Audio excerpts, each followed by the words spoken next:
Du mal à déléguer, j'ai l'impression. Bah, disons que quand tu es dans un milieu amateur, c'est très difficile de trouver des gens, en tout cas nous on a tout la philosophie de ce film, tous les gens qui ont travaillé avec nous, on cherchait toujours des gens passionnés dans leur domaine.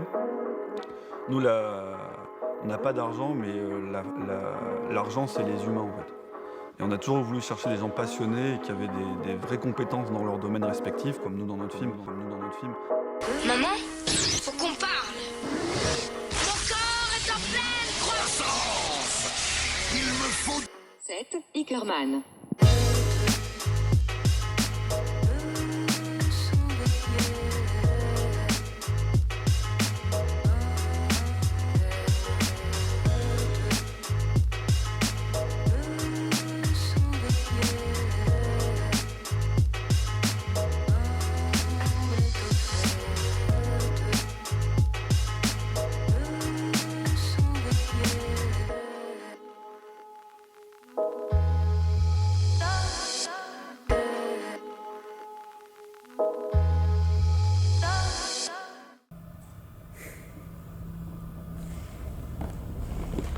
Nous sommes en 2005 et deux réalisateurs français viennent de voir la trilogie de science-fiction la plus influente de ces 20 dernières années. Il s'agit de la trilogie Matrix. Ces deux réalisateurs français, Raphaël Hernandez et Savitri Joly-Gonfard, sont déterminés à réaliser leur premier long métrage, un long métrage dans l'univers de la saga Matrix. Imaginez l'ambition et l'enthousiasme de ces deux jeunes amis, passionnés de cinéma de genre. Seulement, petit problème, ils n'ont ni la renommée des Wachowski, ni le carnet d'adresses pour contacter Keanu Reeves, ni même de budget quel qu'il soit. En plus, ils sont loin, très loin de la région parisienne. En effet, ils habitent à Pont-du-Fossé dans les Hautes-Alpes. Vraiment, ils partent avec le tiercé gagnant. Cependant, ils n'en démordent pas, et ils décident de former un duo de réalisateurs sous le nom d'artiste Seth Ickerman. On dit pas Seth Ickerman. Ça claque pas mal comme nom d'artiste, Seth Ickerman. En 2005, Seth Ickerman commence donc à écrire le scénario de leur long métrage. Il se renseigne d'abord sur la manière dont les films ont été réalisés. Comment étaient construits les décors, les costumes, comment a été utilisée la lumière, quelles sont les couleurs dominantes, etc., etc. Le duo Seth Ickerman sait que pour coller à l'univers, ils doivent reproduire l'ambiance des films. Les deux amis savent également que pour éviter d'éventuelles infractions aux droits d'auteur avec les Wachowski, ils doivent écrire une histoire originale avec des personnages originaux. En 2006, ils commencent à créer leur propre maquette, à l'image des vaisseaux subterrestres de la trilogie, comme le Nebuchadnezzar par exemple. Encore leur faut-il une équipe pour le tournage des plans, les effets spéciaux, etc. En parallèle, Seth Ickerman commence à partager sur la toile des courts-métrages en 3D dans l'univers de Matrix. Ils sont appelés Ratrix, un pastiche de la trilogie originale, où les personnages sont interprétés par des rats.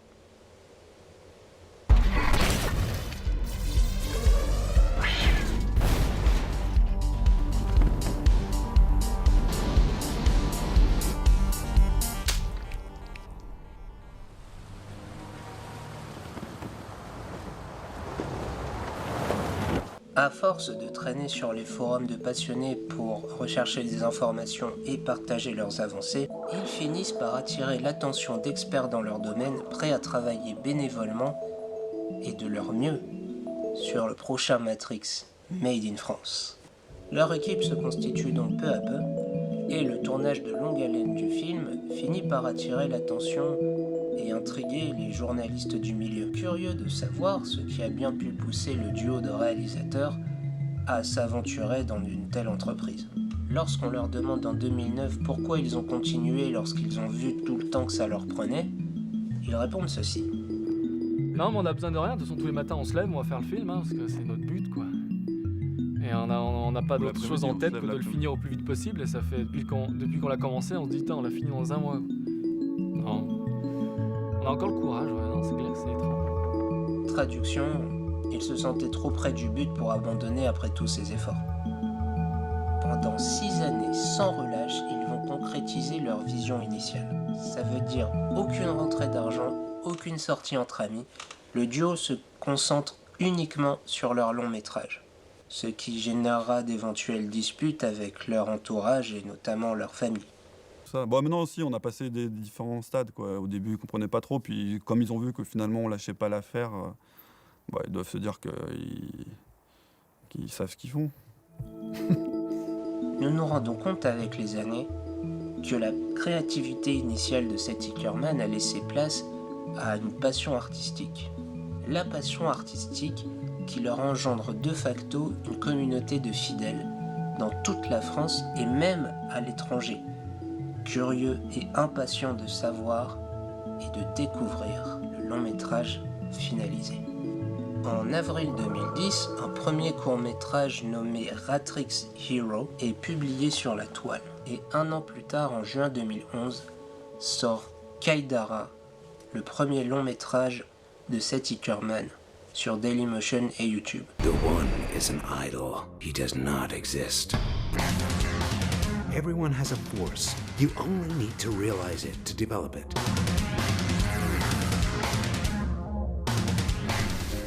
Plus de 200 000 personnes verront le premier long-métrage du studio Seth Ickerman. Et au-delà de la qualité indéniable du film à sa sortie, c'est surtout l'histoire de sa création qui séduit et ravit la presse digitale et le milieu artistique, et qui nous fascinera encore bien des années après. Fort de ce succès, le duo de réalisateurs enchaînera les projets plus modestes en termes d'ambition, mais non moins prestigieux, comme des publicités pour Lancôme ou encore L'Oréal. Il travaille également avec Ubisoft et Samsung. En 2016, il réalise le clip Turbo Killer de Carpenter Brut.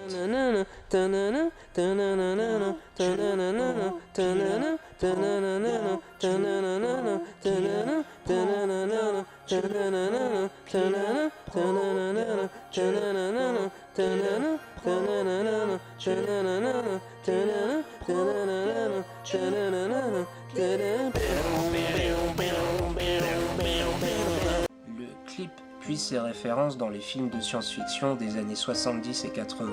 Le résultat final étant très cinématique, il inspire à ses réalisateurs une nouvelle idée de film. Blood Machines.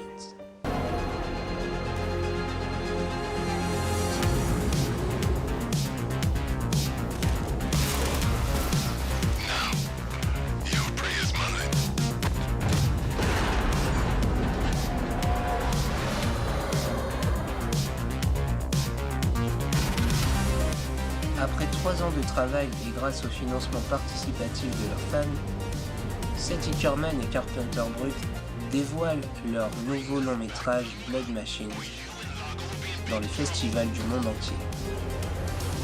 Ils remportent même le Genie Award 2020 des meilleurs effets visuels au Paris Image Digital Summit pour leur œuvre.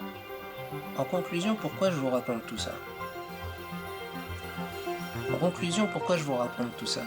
Eh bien, je pense que rester chez soi peut être vecteur de créativité. En conclusion, pourquoi je vous raconte tout ça ? Eh bien, premièrement, Blood Machines est sorti cette année sur la plateforme de streaming Shudder, une plateforme de streaming qui est dédiée au cinéma de genre et notamment épouvante fantastique.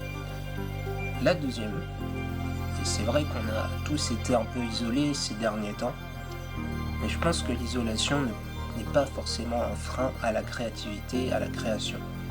Ça peut même en être le moteur.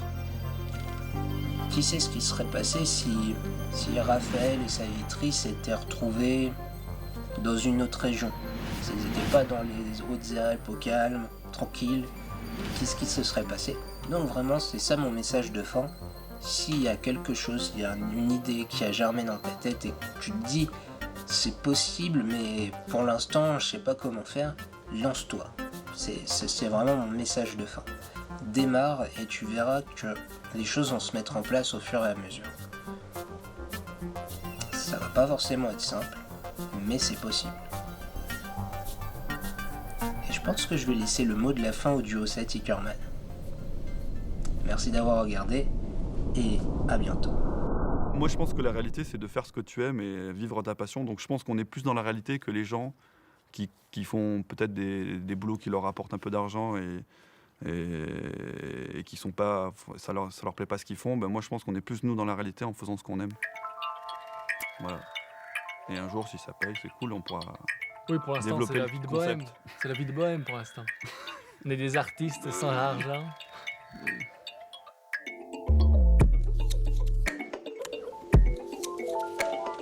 Je trouve ça intéressant que le duo de réalisateurs qui a décidé de faire un long métrage sur Matrix sort leur premier long métrage en salle la même année où un nouveau film Matrix est en train de se réaliser en même temps que je vous parle là. Et je trouve ça vraiment... c'est une grosse coïncidence, mais en même temps, je me dis, ça relie les choses, tu vois. Je voulais aussi remercier le cinéma qui m'a laissé très gentiment tourner la petite séquence d'intro dans leur salle. Je sais pas si j'y étais autorisé officiellement, mais en tout cas, merci de me l'avoir laissé tourner. Je voulais revenir sur l'idée que si jamais tu avais une idée de projet mais que tu savais pas par où commencer, eh bien j'ai écrit un petit guide pratique qui peut te permettre de te situer et de pouvoir démarrer avec les bons outils, avec les bonnes méthodes. Et ce guide, c'est la stratégie de Sherlock.